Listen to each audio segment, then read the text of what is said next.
তার পাপ হয়েছে সে কেন শেখ হাসিনার মন্ত্রণালয়ে গেল? আরে বাবা, শেখ হাসিনার মন্ত্রণালয় তো সেনার প্রধানও ছিল, শেখ হাসিনার মন্ত্রণালয়ে তো অনেক সচিবরা ছিল, শেখ হাসিনার এতে তো অনেক পুলিশ অফিসার ছিল, অনেক মিলিটারি অফিসার ছিল, তাহলে তাদের কি হয়েছে? এটা তো বিমান দুর্ঘটনা বলবেন, না আমাদের শিশু হত্যা বলবেন? তাহলে ওরা কিসের জন্য এখানে আছেন? কেন এখানে আছেন? কি করতে তারা আছেন? আমার 20 জন শিশু এইভাবে নিরপরাধ শিশু মারা যাবে, তার দায় দায়িত্ব কেউ নেবে না? আপনি বলেন যে বাণী হাসপাতালটা করে কি সামন্তলাল কোনো পাপ করেছিল? তার পাপ হয়েছে সে কেন শেখ হাসিনার মন্ত্রণালয়ে গেল? আমন্ত্রণ জানাচ্ছি প্রিয় দর্শক, মানচিত্র নিয়মিত আয়োজন কথোপকথনে। রাজধানীর উত্তরায় মাইলস্টোন কলেজের ভবনের উপরে যে প্রশিক্ষণ বিমানটি বিধ্বস্ত হলো, অবশ্যই আমরা প্রথমে শোক জানাচ্ছি, শোক জ্ঞাপন করছি যারা নিহত হয়েছেন, পাইলট সহ, মাইলস্টোন কলেজের শিক্ষার্থী সহ। এর মধ্যে অনেক ধরনের প্রশ্ন উঠতে শুরু করেছে, এটি কতটা ইউজুয়াল কিংবা আনইউজুয়াল। দুর্ঘটনা তো দুর্ঘটনায়, কিন্তু তার পেছনে অনেক ধরনের রহস্য অনেক সময় লুকিয়ে থাকে। আসলে এর পেছনে কোনো রহস্য আছে কিনা সেই বিষয় নিয়ে আমরা একটু কথা বলবো। আমাদের সঙ্গে যুক্ত রয়েছেন আহ সাবেক সংসদ সদস্য, সাবেক সেনা কর্মকর্তা, মেজর অবসরপ্রাপ্ত আখতারুজ্জামান। আখতারুজ্জামান, আপনাকে স্বাগত জানাচ্ছি আমাদের অনুষ্ঠানে। আমি প্রথম প্রশ্ন করতে চাই যেটি আপনার কাছে, যে এর দায় কার? যেই প্রায় 20 জন মানুষ নিহত হলেন, প্রায় 200 মানুষ আহত হলেন, একটা ভয়ঙ্কর পরিবেশ সৃষ্টি হলো, এর পেছনে আপনি কাকে দায়ী করবেন? আসলে ধন্যবাদ। স্বাগত মতো কিছু নেই, আজকে অত্যন্ত ভারাক্রান্ত হৃদয়ে, হেভি হার্ট আমি আপনার সামনে আসছি। ভেরি অত্যন্ত মর্মাহত। এটা তো বিমান দুর্ঘটনা বলবেন, না আমাদের শিশু হত্যা বলবেন? এটাকে আপনি কিভাবে জাস্টিফাই করবেন? আপনি বিমান দুর্ঘটনাটা অস্বাভাবিক কিছু না, হতেই পারে, জি। কিন্তু শিশু হত্যা হবে কেন? সেই বিমানটি কেন, কি কারণে একটা আহ, বিমান বাহিনীর প্রশিক্ষণ বিমান এরকম স্কুল বিল্ডিং এ গিয়ে পড়বে? তার মানে তার যে সারাউন্ডিং সেফটি মেজারমেন্ট যেটা নেওয়ার কথা সেটা কি নেওয়া হয়েছে? এটা তো আমরা জানি এটা প্রশিক্ষণ বিমান, এটা যে কোনো সময় দুর্ঘটনা হতে পারে। এবং আরো দেখতে পারলাম যে এটি পাইলটের আজকে প্রথম একক প্লেন চালানো। আমরা ছোট সময় দেখছেন সাইকেল চালাইতে গেল, প্রথম যখন সাইকেল চালায়, সাইকেল নিয়ে পড়ে, কখনো পুকুরে পড়ে, কখনো রাস্তার ড্রেনে পড়ে, নালায় পড়ে। একা যখন সাইকেল চালাতে যায় তখন কিন্তু সবাইকে সাবধান থাকতে হয়। তো এই ছেলেটাকে, এই অফিসারটাকে যখন প্রশিক্ষণে পাঠানো হলো, এটা ফ্লাইট লেফটেন্যান্ট, এবং যার কেরিয়ার আমরা দেখতেছি ভালো, সেটা ক্যাডেট কলেজের ছেলে, চৌখস ছেলে, ধরে নিচ্ছি আমরা সে একজন ভালো পাইলট, এবং সে তার প্রাথমিক প্রশিক্ষণগুলো ভালো করেছে। এবং তাকে যখন একা চালাতে দেওয়া হচ্ছে, তখন নিশ্চয়ই তার প্লেনটা ভালো করে চেক করা হয়েছে, দেখাশোনা করা হয়েছে, অনেক করে তারপরে তাকে সেখানে তাকে বসিয়েছে। তারপরে তার ইনস্ট্রাক্টর নিশ্চয়ই তাকে গাইড করেছে, তাকে বলেছে এবং পরিচালনা করার জন্য তাকে পাঠিয়েছে। এমন তো না সে আহ, স্কুলের ছেলের মতো ঘর থেকে বেরিয়ে মা বাবার অগোচরে সাইকেলটা নিয়ে বেরিয়ে পড়লো, জি। নিয়ে বাড়িতে দুর্ঘটনা, তা তো না। এটা আমি একটা প্রশিক্ষণ। প্রশ্ন করি এখানে, একটি প্রশ্ন করি। আহ প্রশিক্ষণের জন্য যে পাইলটরা বিমান নিয়ে বের হন, তার পেছনে আমরা জানি যে আরেকটা, যেমন ইনস্ট্রাক্টরের কথা বলছেন, যে ইনস্ট্রাক্টর আরেকটা ফ্লাইটে থাকে বা বিমানে থাকে, এখানে কি তার ব্যত্যয় ঘটেছে, নাকি এরকমটা হতে পারে, একা একা ফ্লাই করতে পারে? এখন তো ধরুন প্রশিক্ষণ আধুনিক হয়ে গেছে, এখন তো আপনি ডিজিটাল কন্ট্রোল করতে পারেন, বলতে পারেন, তবে একজন ইনস্ট্রাক্টর তো অবশ্যই পিছনে আছে। একজন তাহলে ইনস্ট্রাক্টর সেটা তো তাকে কোথায়? প্লেনটা চেক করে দিয়ে তাকে তাহলে ফ্লাই সেই করার সেই পারমিশন দিয়েছে। সেই বিমানটি কোথায়? না, সে বিমান থাকবে কেন? সে নিচে গ্রাউন্ড থেকে সে ইনস্ট্রাকশন দিচ্ছে, গ্রাউন্ড থেকে আচ্ছা, সে গ্রাউন্ড বলছে। থেকে ইনস্ট্রাকশন দিচ্ছে, দেখুন আচ্ছা এখন আচ্ছা। স্টিমুলেশন করতে পারেন আপনি, এখন আপনার আপনি ইন্টারনেটে দেখতে পারেন তার সবকিছু অ্যাক্টিভিটিস। বিকজ এটা তো এখন, এখন সিমুলেশন করা যায়, এখন তো আপনার প্লেনের ছবিগুলো দেখা যাচ্ছে। আপনার তো ডিজিটাল যুগ, এখন তো ওই যুগ না।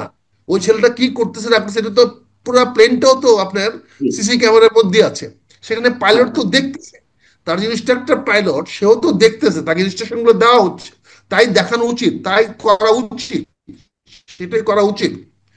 কিন্তু এখন যদি যেভাবে আমাদের বিমান বাহিনীর বেপরোয়া ভাব দেখতেছি, যে সমস্ত কথাবার্তা আজকে শোনা যাচ্ছে, মানুষ বলতেছে, সেগুলো বলার আগে আমি বলতে চাই আজকে কিন্তু আমরা আগামীকালকে জাতীয় শোক দিবস ঘোষণা করেছি, কিন্তু জাতীয় কোনো অ্যালার্টনেস তো দেখতে পাচ্ছি না। কয়েকশো ছেলে মেয়ে আজকে মিসিং, তারা কে কোন হাসপাতালে আছে জানতে পারছে না, হয়েছে হাল্লাগোলা চলতেছে। তারপরে দেখা গেল যে আর্মি কেন প্রম্পট অ্যাকশন নিয়েছে, কেন তাড়াতাড়ি গিয়েছে, মিডিয়া কেন তাড়াতাড়ি কাভার করেছে, এইটা নিয়ে অনেকে অনেক কথা বলছেন। এখানে সেনাবাহিনীকেও দোষারোপ করার একটা প্রচেষ্টা নেওয়া হচ্ছে, অর্থাৎ সেনাবাহিনী কেন এত তাড়াতাড়ি চলে গেল। কারণ সেনাবাহিনীর কাছে ঘটনাটা ঘটেছে, খুব দূরেও না। এখানে সেনাবাহিনী অলরেডি মাঠে আছে, তারা কি বসে থাকবে অর্ডারের জন্য? তারা গিয়েছে, আমি সেটা যাচ্ছি না। আবার কিন্তু আবার আজকে দেরিতে আপনাদের গেলেও প্রশ্ন মিডিয়াতে, উঠতো, দেরিতে আমি গেলেও প্রশ্ন আপনার উঠতো। কাছে, না না হ্যাঁ দিয়ে দিগুলো প্রশ্ন উঠতো, একই অবস্থা। কিন্তু আমার প্রশ্ন আপনাদের মিডিয়াদের কাছে, যে যে মিডিয়াটা কিভাবে কন্ট্রোল দেখেন, এখানে শিশু হত্যা হয়েছে, বাচ্চা দেখে মারা হয়েছে, এটা বলছেন না। বিমান দুর্ঘটনায় 20 জন ছাত্র মারা গেছে, এটা কিন্তু নিউজ হেডলাইন না। হেডলাইন একজন ফ্লাইট লেফটেন্যান্ট মারা গেছেন, তার নিউজ হেডলাইন, এবং তার কান্নার ছবি, তার পরিবারের কান্নার ছবি দিচ্ছেন। তাহলে না, বাকি 20, বাচ্চাদের বিষয়েও হেডলাইন হয়েছে, ওরা না না প্রতিনিয়ত হয়েছে, আপডেট কিন্তু আপনি দিচ্ছে। আপনি স্ক্রল তো আমি দেখলাম, আমি তো এই ঘন্টাখানেক টেলিভিশনে স্ক্রল গুলো দেখলাম ভাইয়া। আপনি সেখানে দেখেন, আপনার, আমার কথা হচ্ছে ঠিক আছে, দুটি আমার ইম্পর্টেন্স, আমার পাইলট ছেলে মারা গেছে, এটা প্রফেশনাল, মারা যেতে পারে, it's not very important things. দুর্ঘটনায় মারা গেছে, এটা নিয়ে মায়া কান্না করা কিছু না, এটা নিয়ে টেলিভিশন নিউজ করা কিছু নাই। দুর্ঘটনায় মৃত্যুটা, মারা গেছেন উনি, এই ছিল কান্নাকাটি করা, this is stupidity, this is stupidity of the media. কারণ মানুষ সে তো তার জানতে চায় ডিউটি, ঘটনাগুলো কি সে ঘটছে। অন ডিউটি, সে মারা যেতে পারে, সে ট্রেনিং করছে, সে রিস্ক তো আছেই, তার মারা যেতে পারে, এটা জি। অস্বাভাবিক কিছু না, মারা যেতে পারে। এটা নিয়ে তো তার তার জীবনের এই ছিল, এই হইতো, ওই হইতে পারতো, এগুলা তো বলা যে মানে রূপ বানিয়ে কাহিনী বলা। কিন্তু বড় কথা হয়েছে আমার শিশুগুলা যে মারা হইলো, এটা তো হত্যা করা হয়েছে, এই শিশুগুলাকে হত্যা করা হয়েছে। এখন যদি কেউ বলে পরিকল্পিত হত্যা করা হয়েছে, আপনারা ডিনাই করবেন কি করে? এখন যদি কেউ বলে দেশের রাজনৈতিক অবস্থা অস্থিরতা সৃষ্টি করার জন্য, দেশের সরকারকে মানে নড়ে চড়ে বসার জন্য, সরকারকে চ্যালেঞ্জের মধ্যে ফেলার জন্য এই শিশু হত্যা করা হয়েছে। আজকে আপনারা দেখেন বার্নিং ইউনিটে একটা হাসপাতাল আছে, আমি জানি না আপনারা এই এটা আনবেন কিনা। আপনি বলেন যে বার্নিং ইউনিট হাসপাতালটা করে কি সামন্তলাল কোনো পাপ করেছিল? তার এক্স্যাক্টলি, পাপ সেই হয়েছে, প্রশ্নটি উঠেছে। তার পাপ হয়েছে সে কেন শেখ হাসিনার মন্ত্রণালয়ে গেল? আরে বাবা, শেখ হাসিনার মন্ত্রণালয় তো সেনার প্রধানও ছিল, শেখ হাসিনা মন্ত্রণালয়ে তো অনেক সচিবরা ছিল, শেখ হাসিনার এতে তো অনেক পুলিশ অফিসার ছিল, অনেক মিলিটারি অফিসার ছিল, তাহলে তাদের কি হচ্ছে? এখন সামন্তলালকে আপনারা আজকের এই ক্রাইসিস পর্যন্ত তাকে আপনারা নিয়ে আসেন নাই, যে একজন এক্সপার্টাইজ বিল্ড আপ করছে। এবং আপনারা জানেন যে গত সাভারের বার্নিং কেসের পরে তার যে আউটস্ট্যান্ডিং পারফরমেন্স, এবং তারই কারণে একটা হাসপাতাল হয়েছে। আজকে আপনি এই প্রশ্নটা স্বাভাবিকভাবে আসবে মানুষের কাছে, না, এখন স্বাভাবিকভাবে। ওই সেটা নিয়ে মানুষ লিখছে সামাজিক যোগাযোগ মাধ্যমে। সামন্তলাল সেনা অপরাধ কি, এবং তিনি বিশ্ব সেরা একটি হসপিটাল নির্মাণ করেছেন। এখন সেই হসপিটালের নাম শেখ হাসিনা বার্ন ইনস্টিটিউট, অথবা তিনি শেখ হাসিনা মন্ত্রী পরিষদের সদস্য ছিলেন, এই জন্য তার নামে হত্যা মামলা দিয়ে দেওয়া হলো, তিনি সম্ভবত আত্মগোপনে আছেন। তো এখন এই ক্রাইসিস মোমেন্টে তার শরণাপন্ন না হয়ে এখন সরকারের পক্ষ থেকে বলা হচ্ছে, উপদেষ্টারা বলছেন বিদেশ থেকে এক্সপার্ট নিয়ে আসা হবে যারা অগ্নিদগ্ধ হয়েছে তাদের চিকিৎসার জন্য। এটা কোন ধরনের মানসিকতা আমাদের, আর তার অপরাধটি কি? না না আমাদের তো আরো সামন্তলাল ছাড়া, কিন্তু সামন্তলাল তো আমাদের যদি গ্রেফতার করা হয়েছে, সে বোধহয় গ্রেফতার আছে, তাকে তো আমরা হাসপাতাল থেকে এনেও তাকে চিকিৎসা করাতে পারতাম। বা তাকে আমরা যদি আজকে আমার এই জাতীয় প্রয়োজনে তাকে সাধারণ ক্ষমা ঘোষণা করে ঘোষণা দিতে পারতাম, আপনি জি। আসেন দেখেন। আপনি এই যে আমাদের রাজনীতিটা প্রতিহিংসা রাজনীতি শুরু হয়েছে আজকে, কষ্ট লাগে। এই ছেলেগুলো কি অপরাধ, কি অপরাধী বাচ্চাগুলা, যারা আপনার নিরাপত্তা বললেন না, তারা স্কুলে পড়াশোনা করতে গেছে, ক্লাস 3, 4 এর ছেলেরা ক্লাসরুমে বসে আপনাদের দুর্ঘটনার কারণে মারা যাবে। আর আপনারা এখানে টেলিভিশনে আপনার নাচ গান দেখাবেন, আপনারা বিভিন্ন অনুষ্ঠান করে বেড়াচ্ছেন, আপনারা আলোচনা করে বেড়াচ্ছেন। আমরা দেখলাম না আমার প্রধান উপদেষ্টা সাহেব দৌড়ে সেখানে যেতে, আমি দেখলাম না আমার স্বরাষ্ট্রমন্ত্রী সেখানে যেতে, আমি দেখলাম না আমার স্কুল এডুকেশন শিক্ষামন্ত্রী সেখানে যেতে। তাহলে ওনারা কিসের জন্য এখানে আছেন? কেন এখানে আছেন? কি করতে তারা আছেন? আমার 20 জন শিশু এইভাবে নিরপরাধ শিশু মারা যাবে, তার দায় দায়িত্ব কেউ নেবে না, তার দায় কাউকে করবেন না। আর পাইলটের কথা বলবেন, বিমান দুর্ঘটনা হয়েছে, ইট ইজ নিউজ হেডলাইন। আপনার বিমানটা ওখানে কেন দিল? আপনি কেন এরকম ঢাকা ক্যান্টনমেন্টে বা ঢাকা এরকম পরিবেশে আপনি প্রশিক্ষণ করাচ্ছেন কেন, কি কারণে? এইটুকু সেন্স বিমান বাহিনী প্রধানদের নাই? এই ধরনের প্রশিক্ষণ দেওয়ার মতো অবস্থা কি আমাদের দেশের এয়ারফোর্স অফিসারদের মাথায় নাই? আপনি ঢাকা এয়ারপোর্টের পাশে আপনার সচিবালয়, ঢাকা এয়ারপোর্টের পাশে আপনার প্রধান উপদেষ্টা অফিস, তিনটে সেনা প্রধান থাকেন ক্যান্টনমেন্টে, আমার কয়েক ডজন জেনারেল থাকে ক্যান্টনমেন্টে। আজকে এটা বলেন, এরকম একটা জায়গাতে আপনি কি করে এখানে বিমানের প্রশিক্ষণ দেন? এখানে কেন ঢাকা শহরে কেন একটা সলো ফ্লাইট মতো এরকম ঝুঁকিপূর্ণ হবে? আমি তো দাবি করব বিমান বাহিনী প্রধানকে ফাঁসিতে লটকানো উচিত। আমি দাবি করবো, বিং আর্মি অফিসার, আমি দাবি করব এই 20টি হত্যার দায় বিমান বাহিনী প্রধানকে নিতে হবে। উনি কেন অ্যালাউ করলেন ঢাকা শহরের মধ্যে এরকম একটা সলো ফ্লাইট চালানোর জন্য? এত উত্তরা এলাকাটা কত গিঞ্জি, দেখেন আপনার আমি প্লেনটা উঠলেই আপনার সঙ্গে আপনি কচু খেত, প্লেনটা উঠলেই আপনার ক্যান্টনমেন্ট, প্লেনটা উঠলে আপনি এদিক দিয়ে ওদিক দিয়ে করলে আপনার কি বলে, যদি দক্ষিণের দিকে যান তাহলে দেখেন আপনার আপনার ফার্ম গেট, তেজগাঁ, কত। আবার যদি আপনি উত্তর দিকে আমি যান, আপনার সঙ্গে একটু যোগ করতে চাই। সেটি হচ্ছে এই এই বিমানটি নাকি F7 ফাইটার 2006 সালের মডেল, এবং F7 BGI যেটি ভেঙে পড়েছে, বিধ্বস্ত হয়েছে, সেটা 2022 সালের ভার্সন। মানে এই শ্রেণী বিমান এখনো দেশে ব্যবহার করা হয় কিভাবে, সে প্রশ্নটিও উঠেছে। সেটার জবাব দিবেন আমাদের সরকার প্রধান, হয়তো উনি বললেন 11 মাসে আসছে, আমি কি জানি। কিন্তু আমি বিমান বাহিনী প্রধান দায়ী করতে চাই, উনি অ্যালাউ করলেন কেন এটা সলো ফ্লাইট ঢাকা ক্যান্টনমেন্টের বিমান থেকে চালানোর মতো? উনি কি করে পারমিশন দিলেন? এই পারমিশন তো উনি দিয়েছেন, ওনার পারমিশন ছাড়া তো হয় নাই। উনি কি বুঝে যাচ্ছেন এখানে? অথচ ঢাকা এয়ারপোর্টটা দেখেন, আমার তেজগাঁও এয়ারপোর্টে কি বানানো হয়েছে। আবার ঢাকা এয়ারপোর্টের চারপাশে ওনারা আনন্দ বিহারে জায়গা বানাচ্ছেন। এই ক্যান্টনমেন্টের এই জায়গাটা, এয়ারপোর্টের জায়গাটাকে দেওয়া হয়েছে আনন্দ বিহারে জায়গা বানানোর জন্য? এটা দেওয়া হয়েছে বিমানবন্দরের জন্য। বিমানবন্দর যদি প্রয়োজন না হয় আপনারা ছেড়ে দিবেন, এয়ারফোর্স সম্পত্তি তো না, এটা প্রতিরক্ষা মন্ত্রণালয় সম্পত্তি, এটা বিমান বাহিনী সম্পত্তি না, এটা মিলিটারি স্টেট অফিসের সম্পত্তি, এটা কোনো বাহিনীর সম্পত্তি না, এটি হলো সেনা নিবাসের সম্পত্তি। এখানে আপনারা কেন এই ধরনের কাজগুলা করবেন? এবং সেখানে আপনারা এখন আনন্দ বিহারে জায়গা বানিয়েছেন। এবং অনেকে বলতেছে আজকে, যেটা আমি শুনতেছি সবার কানে কানে, সবাই মুখে মুখে বলতেছে, আমাদেরকে বলতেছে, ভাই বলেন না কেন, আপনি কিছু বলেন না কেন? প্রশিক্ষণের টাকা নাকি ব্যবহার করা হয় না, বিমানে যে প্রশিক্ষণ টাকা দেওয়া হয় সেগুলো দিয়ে তারা ওই ডেকোরেশন পিস বানায়। ঢাকা ক্যান্টনমেন্টের বিভিন্ন বিমান বাহিনীর বিভিন্ন ইমারতের তারা ট্রেনিং এর টাকা দিয়ে তারা ইমারত বানায়। এটা আমি জানি না কতটা সত্য, কিন্তু আমাকে জানাচ্ছে অনেকে যে আপনারা এগুলো বলেন না কেন, আপনারা এগুলো দেখেন না, আপনাদের চোখ নাই, কি হচ্ছে এগুলো? আপনারা আপনারা সবাইকে আমি অন্ধ হয়ে গেছেন, সবাই কি বৃদ্ধ হয়ে গেছেন? বিমান বাহিনীর প্রধানকে আমাদের ভয় করতে হবে, সেও বাঘের বাচ্চা হয়ে গেছে বাংলাদেশে, তাকে আমাদের ভয়ে বিরত থাকতে হবে। টাকা ক্যান্টনমেন্টের মধ্যে সে সে যা কি করতেছে এগুলা আপনি যদি দেখেন স্যার তাকাইয়া, সারা কুর্মিটোলা এয়ারপোর্টটাকে সে কি বানিয়েছে, একটা পার্ক বানিয়ে ফেলেছে সে। কেন বানিয়েছে? এবং সেখানে সাধারণ মানুষ যেতে পারে না। তা কার জন্য? তোমার কে দিয়েছে এগুলা? এবং এই প্রশিক্ষণ বিমান সোলো ফ্লাইট স্যাংশন দিয়েছেন সরি বিমান বাহিনী প্রধান, এবং তাকে সাহায্য করতে গিয়ে আজকে সেনা প্রধান পর্যন্ত কন্ট্রোভার্সি হয়ে যাচ্ছে। সেনা প্রধানের উপর আঙ্গুল তুলতেছে মানুষ। কারণ সেনা প্রধান কেন তাড়াতাড়ি প্রম্পটলি গিয়ে রেস্কিউ অপারেশনে গেল? কারণ রেস্কিউ অপারেশন তো করার কথা এয়ারফোর্স।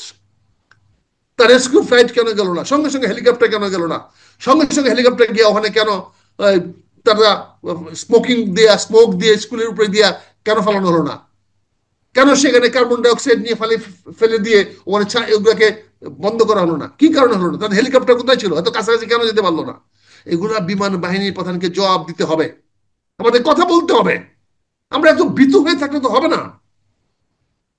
গত 20 বছরে 15 বছরে বিমান বাহিনীর প্রশিক্ষণের টাকা কোথায় গিয়েছে? আমরা হিসাব চাই। পরিষ্কার বলছি পান্না সাহেব আপনার কাছে, কে আমাকে কি বলবে আমি জানি না, আমাকে জনগণ জানতে চাচ্ছে, আমাকে অনেক অফিসাররা ফোন করে বলতেছে আপনি বলেন না কেন এগুলা। আমরা জানতে চাই কেন প্রশিক্ষণের টাকা ব্যয় করা হচ্ছে না, কেন উইদাউট ইনস্ট্রাক্টর অন সলো ফ্লাইটে পাঠিয়ে দেওয়া হলো তাকে, কি কারণে? এই ছেলেটার জীবন বড় কথা না, বড় কথা হচ্ছে এই যে 200 ছেলে যে আজকে মৃত্যু যন্ত্রণায় কাতরাচ্ছে, তার জবাব কে দিবে? কে দিবে তার জবাব? আমরা জবাব চাই, বিমান বাহিনী প্রধানের জবাব চাই, অনতিবিলম্বে তার ফাঁসি চাই। এই 200 ছেলে মেয়ের কাতরানোর এই কষ্ট আপনাদের গায়ে পৌঁছে না? আপনাদের কানে যায় না? এই 200 অনাথ ছেলে মেয়ে, শিশু ছেলে মেয়েরা আজ কাতরাচ্ছে হাসপাতালে, তাদের 70% 80% শরীর তারা পড়ে গেছে। তাদের কষ্ট আপনাদের কানে যায় না? তাদের দুঃখ আপনাদের লাগে না?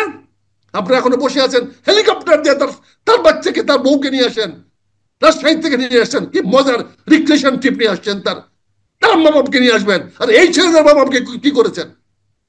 পাইলটের বাপ মাকে নিয়ে আসবেন রাজশাহী থেকে বাংলাদেশে প্লেন দিয়া। আর আপনি এই 200 ছেলে মেয়েদের খোঁজ দেন নাই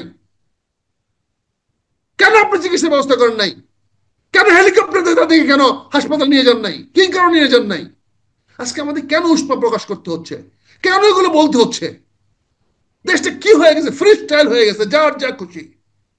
ডক্টর ইউনূস সাহেব, আপনি প্লিজ আল্লাহর ওয়াস্তে, ইট ওয়াজ ইউর ফরমোস্ট ডিউটি ছিল আপনার তাৎক্ষণিকভাবে এই 20টা মৃত্যুদের পাশে আপনি যাওয়ার। যদি শারীরিক কাজ দিতে না পারেন, you are medically unfit sir. Sir, you are medically unfit. আপনি ব্যাটারির মতো ঘুমিয়ে যাচ্ছেন। ঘুমিয়ে ঘুমিয়ে রাষ্ট্র চালানো যাবে না। আই এম ভেরি সরি যে আমি I to be harsh in my ঠিক ল্যাঙ্গুয়েজ, আছে, এটা বাট এটা সবারই মনে আমি এই কল্পনা। 200 ছেলে মেয়ের কাতরান সহ্য করতে পারতেছি না। এটা আমার সহ্যের সীমা বাইরে চলে যাচ্ছে। We cannot tolerate this. আমরা এগুলো সহ্য করতে পারবো না। আসলে আমরা মরি, আমাদের শিশুদেরকে, আমাদের সন্তানদেরকে হত্যা করার কোন অধিকার পান না আপনাদের নাই। আপনাদের কারো নাই। স্কুলে পড়তে যাবে শিশুরা, তার উপরে আপনি বিমান ফালাইয়া দিবে তার উপরে নিয়ে, আর সেখানে শিশুরা মারা যাবে। 200 300 ছেলে মেয়ে আজকে সারা ঢাকা শহরে কাতরাচ্ছে। কোথায় আছে না আছে কেউ বলতে পারতেছেন না। কোন হাসপাতালে আছে বলতে পারতেছেন না। কোন হাসপাতালকে আপনি ইমার্জেন্সি ডিক্লেয়ার করেন নাই। কোন হাসপাতালকে রেস্কিউ স্টেশন মানান নাই। ডাক্তারদের ইমার্জেন্সি ডিক্লেয়ার করেন নাই। আপনি ডাক্তারদেরকে নিয়ে আসেন নাই। কেন আপনি উত্তরাতে সকল হাসপাতালগুলোকে ইমার্জেন্সি ডিক্লেয়ার করতে পারতেন না? ক্যান্টনমেন্টে সিএমএ ছিল, এয়ারফোর্সের ছিল, পারতেন না? আপনি ওখানে সামন্তলাল না আসে বাদ দেন সামন্তলাল, কিন্তু আপনি বাণী ইউনিট অনেক ডক্টর আছেন। জি। কেন আপনি শত শত অ্যাম্বুলেন্স দিয়ে তাদেরকে সরাসরি নিয়ে গেলেন না? এই শিশুদের কান্না আপনাদের কানে যায় না?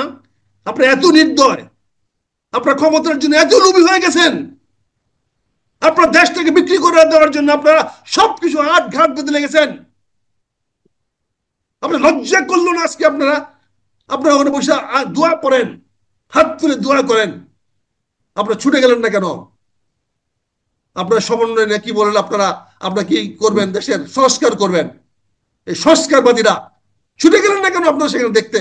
ও বাচ্চাদের ওর দোয়া করেন, আপনি হাত তুলে দোয়া করলেই একেবারে ওরা ভালো হয়ে যাবে কেন? বৌদ্ধবাজি করেন, বৌদ্ধবাজি দেখেন আপনারা। কাজে আপনাদেরকে আমি তীব্র ভাষায় প্রতিবাদ জানাচ্ছি, এবং তীব্র ভাষায় আমি বিমান বাহিনী প্রধানের শাস্তি কামনা করছি।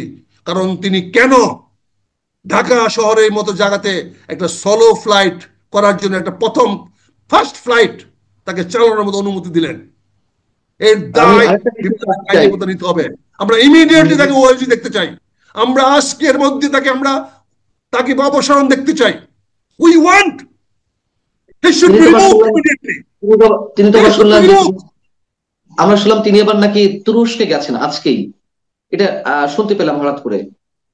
He should be called back. He should be called back and he should be removed from this post. That is disgrace. সে কেন অনুমতি দিল এই ঢাকা শহরের মধ্যে একটা সোলো ফ্লাইট, একটা পাইলট, একা, ফার্স্ট আমি নবিশ পাইলট, এবং first first trip, the first round, সে কি করে পারমিশন দিল? সে মানুষকে আমি মানুষ মনে করে না? জি, আমি একটু 2 মিনিটের মধ্যে শেষ করবো মেজর আখতারুজ্জামান। আহ অনেক ধরনের গুঞ্জন, অনেক ধরনের গুজব উঠছে, সেই জায়গা থেকে যদি আমি আপনাকে প্রশ্ন করি যে দুর্ঘটনা তো দুর্ঘটনায়, তারপরেও যদি বলছিলাম যে এর পেছনে অনেক রহস্য হয়তো থাকতে পারে, কোনো কোনো দুর্ঘটনার পিছনে, কোনো কোনো দুর্ঘটনার পিছনে নানান ধরনের ডিজাইন থাকতে পারে। আপনি কি মনে করেন যে এর পেছনে আসলেই কোনো ষড়যন্ত্র আছে, যারা ষড়যন্ত্রের বিভিন্ন ধরনের প্রশ্ন তুলছে? দেখেন, যে কোনো কিছু পিছিয়ে মানুষ ষড়যন্ত্র খুঁজতে পারে, কিন্তু এখানে আমি তিনটা জিনিস দেখতে পাচ্ছি, যেই তিনটা জিনিস আমাদের গ্রস ভায়োলেশন হয়েছে, এর যেটা দৃশ্যমান। একটা হলো এই ফ্লাইটটি, এই ট্রেনিং প্রশিক্ষণটা দেওয়ার জন্য অনুমোদন কেউ দিয়েছে। না ওটা ঠিক আছে, ওগুলো তো আপনি বলেছেন। না, আমি শুনেছি। জানতে চাচ্ছি যে কাজে এখানে এখানে হয়তো এই যে আমি আজকে বিমান বাহিনী প্রধানের উপরে যে চড়াও হয়েছি বা কথা বলতেছি, হয়তো এইটাও মনে অনেক মধ্যে ষড়যন্ত্রে তাকে আমরা সরানোর জন্য বলতেছি। তার ব্যর্থতাকে আমরা হয়তো এভাবে আমরা দেখতে পারি, কিন্তু না ওটা তো ষড়যন্ত্র পরে কেউ না বিষয়। করলে। তার আগে এই সব বিষয় নিয়ে কোনো ষড়যন্ত্রের কোনো, যেমন এটি কতটুকু সত্য আমরা জানি না, যেমন একটি বিষয় খুব ভাইরাল হয়েছে, অ্যানোনিমাস মেইন পেজ নামে একটা ফেসবুক পেজ, সেখানে গত 19 তারিখে একটি পোস্ট দেওয়া হয়, এই school building will clubs living lots of kids lifeless, we see a terrible disaster first coming, this will be as a result of poor maintenance of the building. কোন building এর কথা বলেছে আমরা জানি না, পুয়ার মেইনটেনেন্স এর কথা বলা এটা খুবই হচ্ছিল। ক্লিয়ার, এটা এবং খুবই ক্লিয়ার। শুনেন, আমাদের শিক্ষামন্ত্রী যিনি আছেন, তিনি ইন্টারন্যাশনাল রিফিউজির অর্গানাইজেশনের একজন লোক। ইন্টারন্যাশনাল রিফিউজি যারা হ্যান্ডেল করে, they are all criminals, all international criminals. তারা মানুষকে এক দেশ থেকে আরেক দেশে পাচার করে, এক দেশ থেকে আরেক দেশে পাচার করে।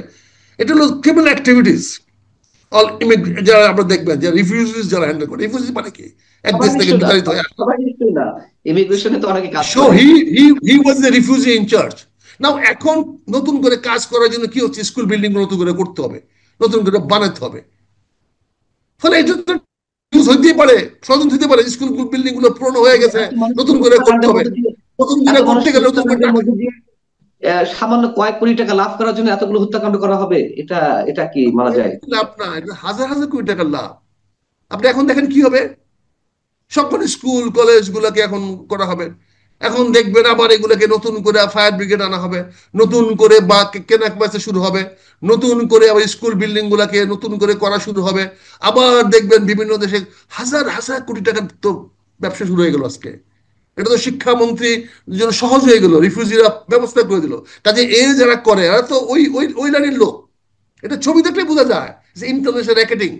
এবং তারা শিক্ষামন্ত্রীকে এডুকেশন বাজেটে এই ইমিডিয়েটলি বিল্ডিং গুলো রিপেয়ার করার জন্য করা হয়েছে। এই রিফিউজি প্রপাগান্ডা আমরা অনেক দেশে দেখেছি, এরকম প্রপাগান্ডা করে লেবাননে হয়েছে, সিরিয়াতে হয়েছে, ইরাকে হয়েছে, রোহিঙ্গাতে হয়েছে, আপনার আমরা ইস্ট তিমুরে হয়েছে, আমরা সুদানে দেখেছি। এরকম তো অহরহ দেখতেছি। আমরা হাইতি দেখেছি, ইথিওপিয়া দেখেছি। এই রিফিউজি যারা কন্ট্রোল করে, দে আর দি অ্যানাদার, মানে বিগেস্ট, মানে পৃথিবী মাফিয়া। রিফিউজি কন্ট্রোল যারা করে, বুঝেন না, এদিকে কেউ অস্ত্র দেয়, কেউ খাদ্য দেয়, কেউ ওষুধ দেয়। এটা big business, it's a very large business. কাজে এখানে আমার রিফিউজি মিনিস্টারকে, রিফিউজি পার্সন এক্সপার্ট কি মানে শিক্ষা, আহ, শিক্ষার উপদেষ্টা, his good friend of mind, আমরা একসঙ্গে আমরা চলেছি করে। কিন্তু উনি he is a wrong person to be education minister. সে রিফিউজি নিয়ে কাজ করছে। মানুষের দুঃখ দুর্দশা নিয়ে যাদের ব্যবসা, যাদের আয় রোজগার, মানুষের কষ্ট, মানুষের দুঃখ, তাদের কাছে 200-500 ছেলে মেয়ের মৃত্যু কিছু না। তার মৃত্যুর মাধ্যমে তো তারা আয় করে। এই মৃত্যু হলে রিফিউজি এক দেশ থেকে আরেক দেশে যায়, সেখান থেকে হয়।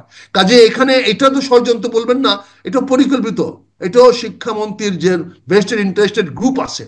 শিক্ষা সচিব দেখেন না, শিক্ষাকে হুইজি, ঠিক আছে, আপনি এটা এগুলো দেখেন না, আমরা মানুষগুলো জানবো কে, আপনি যে এগুলোকে দেখেন, আইডেন্টিফাই করেন, এগুলোকে বলেন, জনগণের সামনে পরিষ্কার করেন, এক্সপোজ করেন এদেরকে।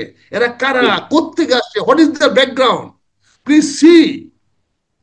এই বাংলাদেশে পানি ঘোলা করে এখন যে যেরকম ভাবে পারতেছে কামাই করা নতুন করে চেষ্টা করতেছে, কিন্তু সেভিংস। যেমন আহ, আহ, আহ, কাজে আমি নিশ্চয়ই আমি আবার আপনাকে বলছি, এটাকে উড়াইয়া দিয়েন না, উড়াইয়া দিয়েন না।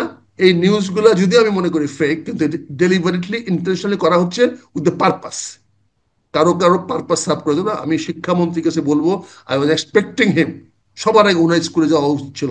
হি has fail to go. He has no right to remain as education minister, adviser. আমি প্রতিবাদ আমরা করবো, আমি বলবো। আমরা ধন্যবাদ আমাদের আপনাকে। দায়িত্বশীলতা জায়গাগুলো অবশ্যই দৃশ্যমান করতে চাই সবারই নিশ্চয়ই, এবং আপনি যে প্রশ্নগুলো অ্যারাইজ করেছেন সেগুলো নিশ্চয়ই কোনোটি একেবারে আহ মানে অযৌক্তিক কিছু তা নিশ্চয়ই নয়। এবং হয়তো কিছু বলেছেন, ক্ষোভ থেকে বলেছেন, এবং আমরা চাইবো নিশ্চয়ই এগুলো কোনো কিছুই, যে আশঙ্কাগুলো করা হচ্ছে তা শিশু কোনোটাই শিশুর সত্য নয়। জীবন, শিশু শিশুর জীবনে কি আপনি খুব সঞ্চয় করবে না? অবশ্যই, দুইশো অবশ্যই। না, আমি জীবন কি বলে বলছি, আর কি করতে হবে? আপনার আপনার মানসিক অবস্থা নিশ্চয়ই এরকম অসংখ্য মানুষের যন্ত্রণা হচ্ছে, ভিতরে ছটফট দুইশো হচ্ছে। শিশু মাসে আহ, কাতরাচ্ছে, মৃত্যুর মধ্যে কাতরাচ্ছে। এদের জি। জন্য আমাদের, এদের জন্য খুব, কেন আমি তো পারলে আমি আরো, আমি মেরে ফেলতে পারছি, চাই ওদেরকে, ওই যে লোকগুলা ব্যর্থতার জন্য হয়েছে। আমার জি। যদি ক্ষমতা থাকতো, I would have kill them. অনেক ধন্যবাদ মেজর আকরুজ্জামান আপনাকে। দর্শক, শেষ করছি। আহ আমরা জানি না যে এই ধরনের দুর্ঘটনা আবারও আমাদেরকে দেখতে হবে কিনা, তবে মেজর আকরুজ্জামান যে সতর্কতা অবলম্বনের জন্য যে বিষয়গুলো উত্থাপন করলেন, নিশ্চয়ই যথাযথ কর্তৃপক্ষকে, সরকারকে এই বিষয়গুলো বিবেচনায় নিতে হবে। ভালো থাকুন। আল্লাহ হাফেজ।